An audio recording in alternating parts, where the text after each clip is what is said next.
എന്നെ വിട്, എന്നെ വിട്. ഞാനിനി എവിടെ പോകാനാ?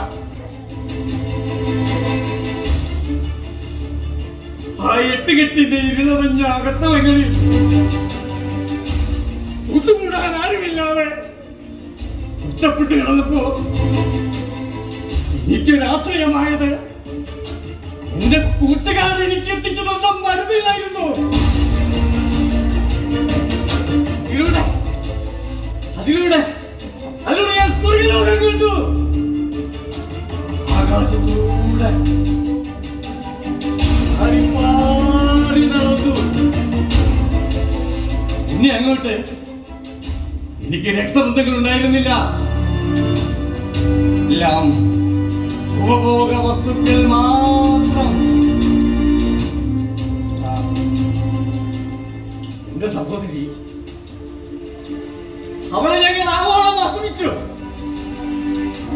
പക്ഷേ അവൾക്ക് എല്ലാവരോടും പറയണമെന്ന് തോന്നി. അവിടെ അവൾ തീർന്നു. എന്നാലും എന്റെ കുട്ടിയെ ഇതുപോലുള്ള കൊടും ക്രിമിനലുകളെ തുറങ്കിലടക്കിയല്ല വേണ്ടത്, കൊന്നുകളയണം.